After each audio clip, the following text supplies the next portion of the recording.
Shalini TV நேயர்களுக்கு வணக்கம். மாசி மாதம் தனுர் ராசிக்கு என்ன பலன் செய்கிறாருன்னு பார்ப்போம். மாசி மாதம் பாருங்கள், தனுர் ராசிக்கு 3ஆம் இடமான கும்பத்துக்கு சூரியன் வந்துட்டாருங்க. அதாவது தனுசு ராசிக்கு 7.5 சனி முடிஞ்சு 3ஆம் இடத்துக்கு வந்து 2.5 வருஷம் பல விதமான யோகத்தை செய்ய போகிறாரு அப்படின்னு சொல்லணும். இப்போ மார்கழியும் போச்சு, தையும் போச்சு. இந்த 2 மாதமும் நமக்கு ஒன்றும் நடக்கலைன்னு தனுசு ராசிக்காரங்க புலம்புவாங்க. சனி பயிற்சி முன்னே கூட பரவாயில்ல போல் இருக்கு, இந்த தை மாதம் நம்ம மார்கழியும் தையும் நம்மளை போட்டு பாடாப்படுத்துருச்சுன்னு.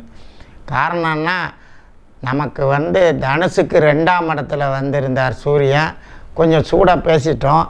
ஆகையினால் நமக்கு அந்த மார்கழி மாதத்துலேயும் நம்ம மேலேயே சூரியன் உட்காந்துருந்தார். மார்கழியும் தையும் கொஞ்சம் கூடுதலான டென்ஷன் தானுங்க. இப்போ நமக்கு மாசி மாதம் 3ஆம் இடத்துக்கு சூரியன் வந்துட்டார். அங்கே சனி பகவான் ஆட்சியாக இருக்கிறார். இப்போ பாருங்கள், சூரியன் வந்து நேராக பாக்கியஸ்தானத்தை பார்க்குறார். 9ஆம் இடத்தை தான் சொந்த வீட்டை பார்க்குறார். ஆகையினால் இந்த 3ல் சூரியன் ஆடை ஆபரணங்கள், அதுவும் காது ஆபரணம் ரொம்ப சிறப்பாக இருக்குங்க. இந்த மாதத்தில் எடுக்கக்கூடிய முயற்சிகள் அனைத்தும் வெற்றி கொடுக்குது. பொன் பொருள் ஆடை ஆபரணங்கள் சேருது. அதுலேயும் குறிப்பாக காது ஆபரணம் வாங்கக்கூடிய நேரம் வந்திருக்குங்க. அடுத்தது வந்து காது குத்து கல்யாணம், இந்த மாதிரி சின்ன குழந்தைங்க இருந்தால் அதுங்களுக்கு நடக்குங்க. அந்த குலதெய்வம் நடத்தி கொடுக்குறாரு. இந்த 2.5 வருஷமும் சனி பகவான் நமக்கு நன்மையை செய்ய போகிறாருங்க. அதில் இப்போ 5ல் குரு இருக்கிறார். ஏப்ரலுக்குள்ளே திருமணம் ஆகாதவங்களுக்கெல்லாம் திருமணம் கைகூடிடும். அடுத்தபடியாக வெளிநாடு போகிறவங்க உத்தியோகம் தொழில் இதெல்லாம் விருதி கிடைக்குங்க. எல்லாமே இந்த சனி பயிற்சி நடத்தி கொடுப்பாருங்க. இந்த குரு பயிற்சி 1/5/2024 வந்தாலும் உங்களுக்கு பாருங்கள், அந்த குரு வந்து நமக்கு 10ஆம் இடத்தை பார்க்குறார். தொழிலை கெடுக்க மாட்டார், தொழிலை விருதி பண்ணுவார். அடுத்தது பாருங்கள், விரயம், சுப விரயம், சுப காரியம் இதெல்லாம் நடத்தி கொடுப்பாரு.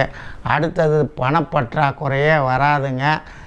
ரிஷபராசிக்கு போனாலும் சொத்து சுகம் வண்டி வாகனம் இதுக்கெல்லாம் பொருளாதாரத்தை நிறைவுபடுத்துவார்.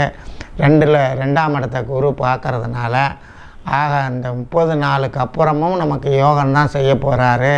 ஏன்னா தனுசு ராசிக்கு ராசி அதிபதி குரு பாருங்கள், அவர் போய் நமக்கு கெடுதல் பண்ண மாட்டார். ஆகையினால் ரிஷபராசிக்கு போனாலும் நமக்கு 1/5க்கு பிறகும் நமக்கு நன்மை செய்வார். ஆகையினால் தனுசு ராசிக்காரங்களுக்கு 4ல் ராகு இருக்கிறாருங்க. பாவக்கிரகங்கள் 4ல் இருக்கலாம். 4ல் இருக்கிறது நமக்கு யோகத்தை செய்யும். அப்போ 3ல் இருக்கிற சனி, 4ல் இருக்கிற ராகு, 5ல் இருக்கிற குரு, இப்போ மாசி மாதத்தில் இருக்கக்கூடிய சூரியன் நம்ம ஜீவனஸ்தானத்தை பார்ப்பதனால நமக்கு பலவிதமான நன்மைகள் நடக்குங்க. இந்த சனி பயிற்சி குரு பயிற்சியும் இன்னும் கூடுதலான நன்மைகள் தான் செய்ய போகுதுங்க. அதனால் நமக்கு இந்த குரு 30 நாளுக்குள்ளே நமக்கு அபரிதமான யோகத்தை செஞ்சு கொடுத்துருவார்.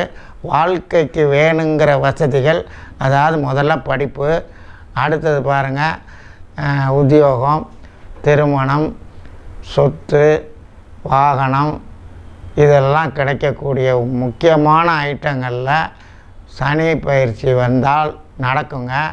அது சனி கரெக்டாக 3க்கு வந்துட்டார். பொதுவாக சனி பகவான் தான் நமக்கு கர்மகாரகன்.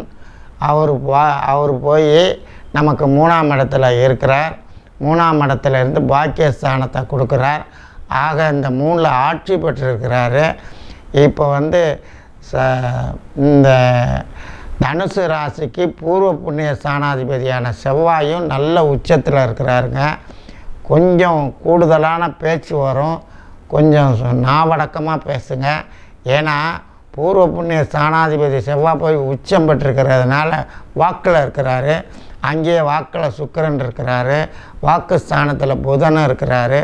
கொஞ்சம் ஏதாவது நாவடக்கம் இல்லாமல் கொஞ்சம் துடுக்குத்தனமாக பேச வச்சிடும். நெருப்பு இல்லைங்களா செவ்வாய்.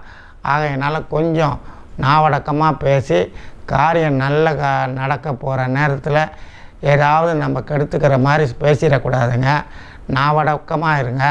தெய்வ சிந்தனையோடு இந்த மாதத்தை சகல விதமான யோகத்தையும் அனுபவிங்க. வணக்கம். அடுத்தபடியாக இது குறிப்பிட்ட நாள்களை சொல்கிறேன்.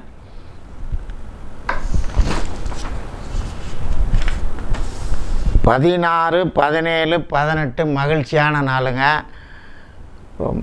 வரவு வருது, மகிழ்ச்சி வருது. 19, 20 அதிகமான டென்ஷன் இருக்குங்க. வெட்டி வேலை, வீண் பிரயாணம் 19, 20 நடக்குங்க. கொஞ்சம் சூதகமாக நடந்துக்கங்க. தேவையில்லாமல் பிரயாணம் பண்ணாதீங்க. வெட்டி வேலை செய்யாதீங்க. அடுத்தது 22, 23 சந்திராஷ்டம நாளுங்க. அது கூடுதலாக டென்ஷன் இருக்கும். அன்றைக்கி தான் பேச சொல்லும். அதெல்லாம் நாவடக்கமாக இருந்துக்கங்க. அடுத்தது 29 டென்ஷன் தானுங்க. 2, 3 டென்ஷனு. 2, 3, 4 அதிகமான செலவு வருங்க, விரயம் வருங்க. 7, 8, 9, 3லேயும் நமக்கு கொஞ்சம் டென்ஷன் வருங்க. 10, 3, 11, 3ல் மகிழ்ச்சி வருது, பணம் வருதுங்க. 12ஆம் தேதியும் டென்ஷன் இருக்கும். கொஞ்சம் ஜாக்கிரதையாக நடந்துக்கங்க. மற்றபடி இந்த மாதம் 3ல் சூரியன் இருந்து முயற்சிகள் அனைத்திலும் வெற்றியை கொடுத்துருவார். மாசி மாதம் குலதெய்வம் கோயிலுக்கு போயிட்டு வாங்க. மாசி நமக்கு சூரியன் நமக்கு பாக்கியஸ்தானத்தை தான் சொந்த வீட்டை பார்க்குறாரு. கூடுதலாக சனியும் நமக்கு யோகத்தை செய்ய போகிறாரு. ஆக மாசி மாதம் முழுவதும் நமக்கு யோகமான மாதம் தனுசு ராசிக்கு. வணக்கம்.